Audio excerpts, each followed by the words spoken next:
കോജിക് acid നമ്മൾ വെളുക്കാൻ ഉപയോഗിക്കുന്ന ക്രീമുകളിലെ ഒന്നാമത്തെയോ രണ്ടാമത്തെയോ ആയി കണ്ടുവരുന്ന ഒരു ഇൻഗ്രീഡിയൻ്റ് ആണ് കോജിക് ആസിഡ് എന്ന് പറയുന്നത്. സീക്ക് എന്ന ജപ്പാൻകാരുടെ റൈസ് വൈനിൽ നിന്ന് ഫെർമെൻറ്റ് ചെയ്തെടുക്കുന്ന ഒരു ബൈ പ്രൊഡക്റ്റാണ് കോജിക് ആസിഡ് എന്ന് പറയുന്നത്. അതുകൊണ്ട് ഇത് വളരെ എഫക്റ്റീവാണ്, നാച്ചുറൽ ആണ്, അറ്റ് ദ സെയിം ടൈം വളരെ സേഫുമാണ്.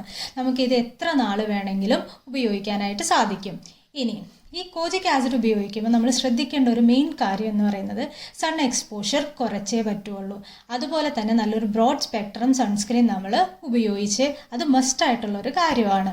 ഇനി ഇതെങ്ങനെ ഉപയോഗിക്കണമെന്നുണ്ടെങ്കിൽ രാത്രി നമ്മൾ കിടക്കാൻ നേരത്ത് ഒരു പീനട്ടിൻ്റെ വലുപ്പത്തിൽ ഡോട്ടായിട്ട് അപ്ലൈ ചെയ്തിട്ട് നമ്മൾ കിടന്നുറങ്ങണം. ഇനി ഇതിൽ മെയിൻ ശ്രദ്ധിക്കേണ്ട ഒരു കാര്യം എന്താണെങ്കിൽ നമ്മുടെ മ്യൂക്കസ് മെംബ്രെയിനും അണ്ടർ ഐസും അവോയ്ഡ് ചെയ്തിട്ട് വേണം നമ്മൾ ഈ ക്രീം ഉപയോഗിക്കാനായിട്ട്. ഇങ്ങനെ നമ്മൾ ഒരു വിധം നമ്മളിത് ഉപയോഗിച്ച് വരികയാണെങ്കിൽ നമ്മുടെ ഷെയ്ഡ് ഉള്ള ഷെയ്ഡ് 1 or 2 നമുക്ക് ഫെയർ ആയിട്ട് കിട്ടും. അതും വളരെ നാച്ചുറൽ ആയിട്ടുള്ള ഗ്ലോ നമുക്ക് കിട്ടുന്നതായിരിക്കും. അതുകൊണ്ട് തന്നെ കോജിക് ആസിഡ് വളരെ സേഫാണ്. നിങ്ങൾക്ക് എത്ര നാൾ വേണമെങ്കിലും ഇത് ഉപയോഗിക്കാനായിട്ട് സാധിക്കും. നിങ്ങൾക്ക് ഒരു